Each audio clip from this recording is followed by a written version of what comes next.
nhôm nhôm chẳng đánh nhôm nè đầm đo nhiệt nhôm bột bò sát tầng o khnia phong xôm nhiệt nhôm cầm cất thở chuôn cả đa tàu hai sàn đèn mau bật rồi lia hai bật bật bằng bật xăng bật bằng ca cột cong bật sla bật lây lên bật đo bật đào bật xăng lên do khmer cái pria do ấy do màu ở riêng ở sâu tiệt hai mình chẳng nghe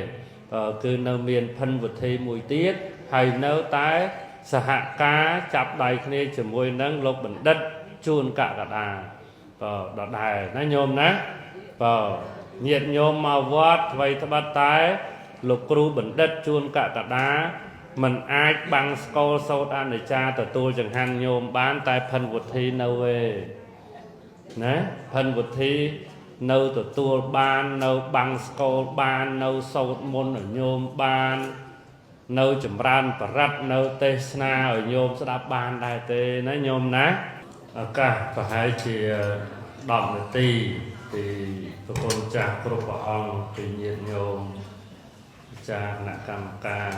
bò sát o bàn chơi màu ngày nay chỉ thay mùi để về đôi chìa support đôi chìa mi tôm mình đang tê nhiệt nhôm đang sram má tăng vì đau màu bền dây vì ca của bạn chất hãy chăn bán cào thì nhôm pro nhôm sấy slap tơ mà đã chăn mình bán nè hai còn đại miền rương ấy của bạn chất đo thằng chăn bán đôi ngày nay bái đôi em chọn đôi lên rồi để xa trẻ cất lùng lôi đại đâu về ngày á rồi mà hay nông phóng chuôn cả đàn đi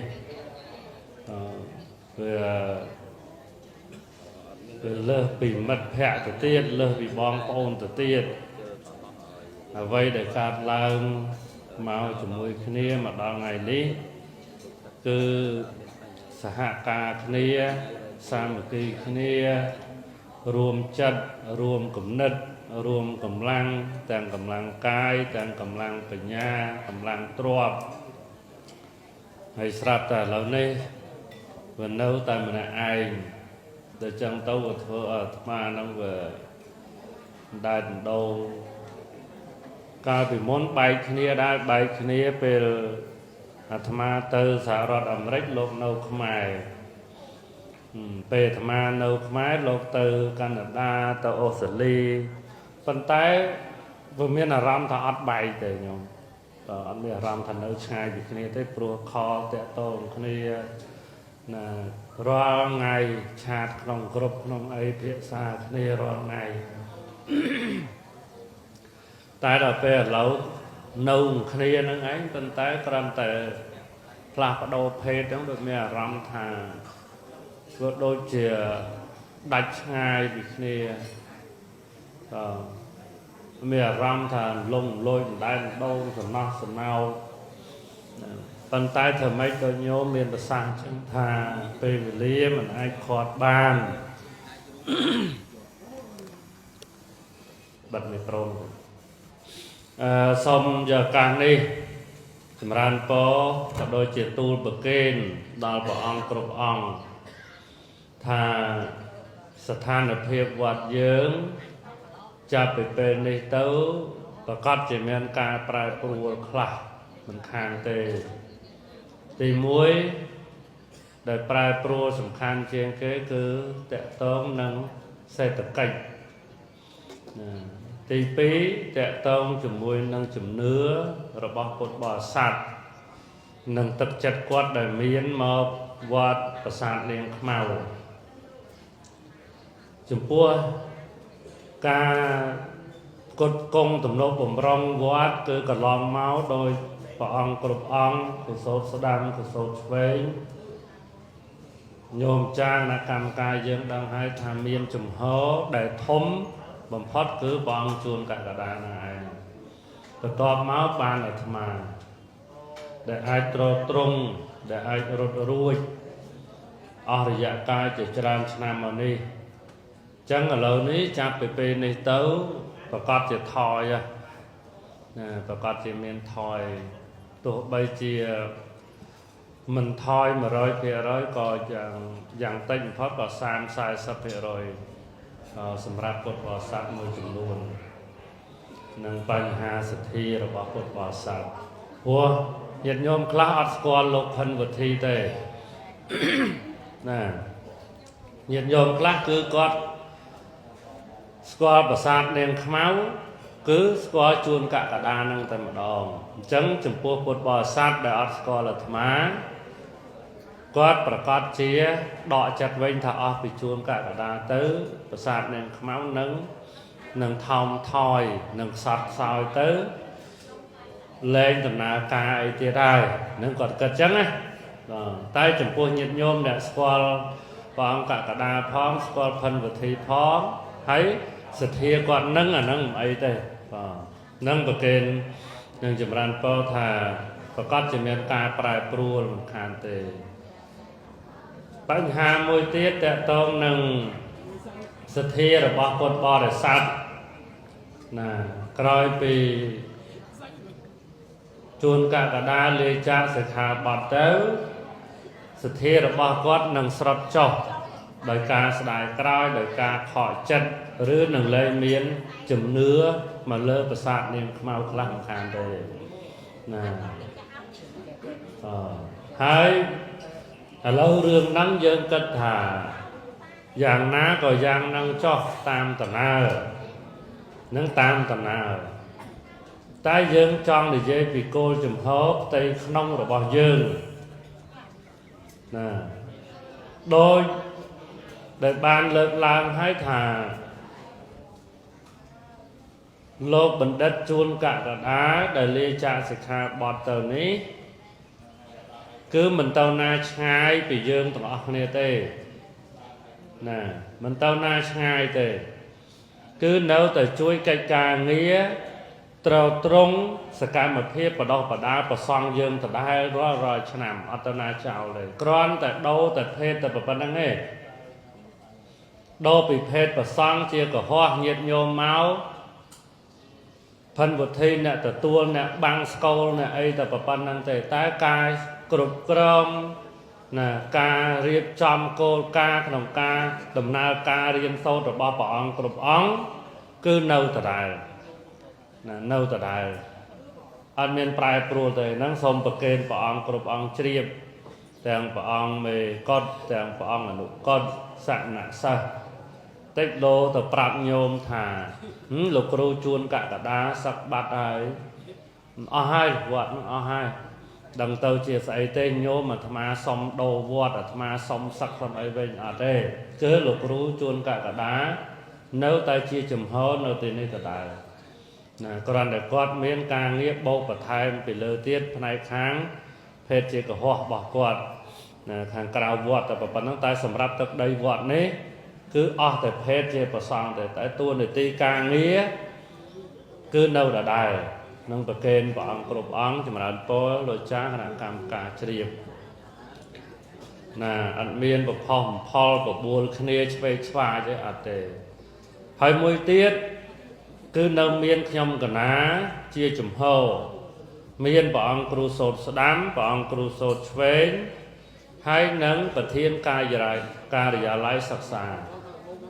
ជាចំហដដែលណាបានន័យថាបេសកកម្មទស្សនវិស័យចក្ខុវិស័យយុទ្ធសាស្ត្រទាំងប្រមាណដែលខ្ញុំកណាជាមួយនឹងលោកគ្រូបណ្ឌិតជួនកកដាបានរៀបតាំងពីដើមមកគឺនៅដដែលណានៅតែបន្តដដែលចក្ខុវិស័យគឺចង់ឲ្យមានអ្នកបន្តវេនផ្នែកពុទ្ធសាសនាហ្នឹងឲ្យបានច្រើនណាហ្នឹងគឺ ចាក់ខោវិស័យរបស់ខ្ញុំណាដែលសម្លឹងទៅមុខពីដើមឡើយមកណាទស្សនៈវិស័យរបស់ខ្ញុំកណាគឺចង់បានជាទីពឹងរបស់អ្នកដែលគ្មានទីពឹងព្រះអង្គដែលកព្រាម្ដាយកព្រាឪពុកចេញមកពីតកូលក្រីក្រកសិករហើយអត់មានឱកាសរៀនសូត្រយកមកដើម្បីចូលរួមចំណែកជាមួយរដ្ឋាភិបាលក្នុងការបដោះបដាលព្រះអង្គគ្រប់អង្គកូនខ្មែរគ្រប់រូបណាដែលចូលមកកាន់ភ្នោះឲ្យបានទទួលចំណេះដឹងទាំងពុទ្ធចក្រទាំងអាណាចក្រដើម្បីចូលរួមចំណែកក្នុងការអភិវឌ្ឍសង្គមជាតិនិងពុទ្ធសាសនារបស់យើងហើយបេសកកម្មរបស់ខ្ញុំកណាគ្រប់អង្គគឺបង្កើតសាលាបាលីជាគ្រឹះស្ថានសិក្សាហើយមានសកម្មភាពតាមគោលការណ៍របស់ក្រសួងទាំងក្រសួងធម្មការសាសនានិងក្រសួងអប់រំគឺសហការគ្នាដើម្បីជំរុញឲ្យព្រះអង្គគ្រប់អង្គនឹងរៀនសូត្រទៅតាមប្រព័ន្ធរហូតដល់បានคล้ายទៅជាបញ្ញវន្តជនសម្រាប់ប្រទេសកម្ពុជារបស់យើងចឹងដរាបណាកណាអត់តាន់ទៅណាហើយក៏ស្របពេលលោកគ្រូបណ្ឌិតជួនកកដាថ្មីត្បិតតែដោភេទតែគាត់នៅតែមានវត្តមានជាជំហរដល់ព្រះអង្គគ្រប់អង្គណាគឺព្រះអង្គកុំខកចិត្តកុំស្ដាយណាហើយក៏មានអារម្មណ៍ថាលោកគ្រូជួនកកដាទៅហើយលោកគ្រូផិនវិធីដឹងថ្ងៃណាមិនបាច់គិតដល់ហ្នឹងទេណាមិនបាច់គិតដល់ហ្នឹងទេតែអស់បនទៅទៅគ្នាហ្នឹងតែគ្រាន់តែក្នុងកំឡុងពេលនេះឆ្នាំក្រោយឆ្នាំបន្ទាប់ទៅត្រូវតែប្រឹងព្រះអង្គត្រូវតែប្រឹងតស៊ូរៀនសូត្រណាតស៊ូរៀនសូត្រខំប្រឹងតែរៀនណារឿងសេដ្ឋកិច្ចរឿងគ្រប់គ្រងបានប៉ុណ្ណាលទ្ធភាពនៅលើខ្ញុំកណាព្រះអង្គគ្រូសូត្រស្ដាំឆ្វេងណាព្រះអង្គដឹងតែទៅរៀនទៅចាំមើលបើញាតិញោមលែងមកអាហ្នឹងចាំយើងគិតគ្នាទៀតណាតែធ្វើយ៉ាងណាក្នុងកំឡុងពេលមួយឆ្នាំនេះធ្វើយ៉ាងម៉េចយើងទប់ឲ្យបានលោកអាចារ្យអ្នកកម្មការដឹងតែប្រែប្រួលហើយណាក៏ថយបច្ច័យសម្រាប់ចំណាយនៅក្នុងវត្តគ្រប់យ៉ាងក៏ត្រូវតែថយដឹងតែថយមកថយអាចឈានទៅដល់70ឬក៏80%ណានឹងដោយសារអីដោយសារបាទព្រះអង្គជួនកកដាតែបើយើងនៅតែប្រឹងបន្តគេនឹងឃើញវិញថាអូវត្តប្រាសាទនាងខ្មៅមិនមែនមានជួនកកដាមួយទេជួនកកដាច្រើនណាលោកផិនវុធីហ្នឹងក៏ជួនកកដាគ្រូសូត្រស្ដាំគ្រូសូត្រឆ្វេងវិន័យធម៌មេកតអនុកតហ្នឹងក៏ជួនកកដាព្រោះអីព្រោះទស្សនៈវិស័យចក្ខុវិស័យបេសកកម្មដែលមានក្នុងជួនកកដាដែលកកដាធ្លាប់ធ្វើយើងធ្វើបានទាំងអស់ណាយើងធ្វើបានវត្តប្រាសាទនាងខ្មៅអត់រលាយទៅណាទេព្រះសង្ឃនៅតែរាប់រយនៅតែដើរតួនាទីយ៉ាងសំខាន់នៅក្នុងការជួយសង្គ្រោះដល់ក្មេងកូនកព្រាអនាថាខ្វះទីពឹងហើយដែលមានសទ្ធាចូលមកកាន់ភ្នោះឲ្យរៀនឲ្យសូត្រណាអញ្ចឹងទោះបីជួនកកដាទៅមួយយើងធ្វើយ៉ាងម៉េចឲ្យមានជួនកកដា10 20 30នៅក្នុងវត្តនេះណាប្រាប់បានណាព្រះអង្គគ្រប់អង្គណាព្រះអង្គគ្រប់អង្គក៏មានអារម្មណ៍ផ្ដេសផ្ដាស់ដឹងតែពីរៀនលោកគ្រូជួនកកដាដូរតែភេទពីប្រសង់ទៅជាក្រហោះប៉ុណ្្នឹងទេតែក៏នៅមានកម្មវិធីអប់រំជាមួយព្រះអង្គគ្រប់អង្គមិនមែនបដៅទេមិនមែនទូលមានវាយទេណាគឺព្រះអង្គគ្រប់អង្គនៅតែជាកូនសិស្សរបស់គាត់ណាហើយយើងប្រឹងប្រែងរៀនសូត្រគាត់នៅតែដើរតួនាទីជាមនុស្សសំខាន់មួយនៅក្នុងវត្តយើងនៅក្នុងសាលាយើងណាដើម្បីដំណើរការងាររបស់យើងនេះបន្តទៅទៀតហើយប្រាប់ទៅញោមព្រះអង្គគ្រប់អង្គ ហើយកូនសិស្សលោកចឹងដែរប្រាប់ទៅម្ដាយឪពុកជាដូនអីហ្នឹងប្រាប់ទៅថាលោកគ្រូជួនកក្កដាដូរទៅភេទទេលោកនៅតែជួយមើលការខុសត្រូវនៅជួយបង្ហាត់បង្រៀនអប់រំទូមានព្រានបដៅនឹងនៅជាជំហររបស់ពួកខ្ញុំពួកអាត្មាគ្រប់អង្គគ្រប់គ្នាដដែលទេនៅទាំងវត្តនឹងដែរទេណាហើយញោមចឹងដែរញោមណាក៏ផ្ដាំដល់ញាតិញោមពុទ្ធបរិស័ទទាំងអស់គ្នាផងក៏សូមញាតិញោមកុំគិតថាអស់ជួនកក្កដាទៅហើយសាទនាងខ្មៅបែបរលាយហើយបែបបាត់បង់ប្រសង់បាត់បង់ការគ្រប់គ្រងបិទសាលាបល័យលែងបដោះបដាលប្រសង់លែងយកក្មេងកព្រាយកអីយកមកឲ្យរៀនឲ្យសូត្រទៀតហើយមិនចឹងទេគឺនៅមានភិនវិធីមួយទៀតហើយនៅតែសហការចាប់ដៃគ្នាជាមួយនឹងលោកបណ្ឌិតជួនកក្កដាក៏ដដែលណាញោមណាក៏ញាតិញោមមកវត្តអ្វីត្បិតតែលោកគ្រូបណ្ឌិតជួនកក្កដាមិនអាចបាំងស្គលសោតអនិច្ចាទទួលចង្ហាន់ញោមបានតែភិនវិធីនៅឯណាភិនវិធីនៅទទួលបាននៅបាំងស្គលបាននៅសោតមុនឲ្យញោមបាននៅចម្រើនបរិត្តនៅទេសនាឲ្យញោមស្ដាប់បានដែរទេណាញោមណាក៏ហើយក៏នៅណែអ្វីដែលសំខាន់នេះក្រោយខ្នងអាត្មានេះក៏ក្រោយខ្នងអាត្មារាប់រយអង្គណាញោមណាគឺនៅដដែលណាអញ្ចឹងសូមអរប្រគុណសូមអរគុណព្រះអង្គគ្រប់អង្គហើយជូនបុណ្យញាតិញោមទាំងអស់គ្នាតាមរយៈភេកក្តីបានស្ដាប់ហើយសូមញាតិញោមកុំខូចចិត្តកុំពិបាកចិត្តអីព្រោះធម្មតាទេមានបួសមានសឹកដល់ពេលវេលាហើយលោកគ្រូបណ្ឌិតជួនកក្កដានឹងការសិក្សារៀនសូត្រតាំងតែពីក្មេងមកក៏លោកមានបំណងមួយថាពាក់កណ្ដាលជីវិតរបស់គាត់គឺពាក់កណ្ដាលជីវិតខាងដើមគឺជួយនៅក្នុងពុទ្ធសាសនាខាងពុទ្ធចក្រហើយនឹងពាក់កណ្ដាលជីវិតឬក៏ខាងចុងនៃវ័យរបស់ចង់បានបម្រើការងារនៅក្នុងអាណាចក្រនឹងខ្លះ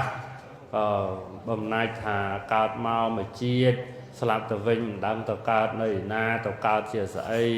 តែចឹងទៅគាត់ចង់ឲ្យបានពីរផ្នែកចឹងបានមានពេលវេលាឱកាសនេះគឺជាពេលវេលាសមគួរសម្រាប់គាត់បានជាគាត់ដាច់ចិត្តទៅមិនមែនមិនស្រឡាញ់ភេទភ្នោះមិនមែនមិនស្ដាយទឹកចិត្តរបស់ញាតិញោមនិងបកណាព្រះអង្គគ្រប់អង្គទេប៉ុន្តែធ្វើម៉េចជាពេលវេលាមួយដែលសមគួរហើយដែលដល់ហើយណាញោមណាក៏នឹងចឹងមានតែយើងធ្វើចិត្តហើយនឹងទទួលយកតាមនឹងទៅសេចក្តីជ្រះថ្លាចំពោះការបដោះបដាលធនធានប្រសង់ក្នុងវត្តប្រាសាទនាងខ្មៅនេះពីមុនមកបែបណាសូមឲ្យញាតិញោមរក្សានៅបែបនោះដដែលអនុមោទនា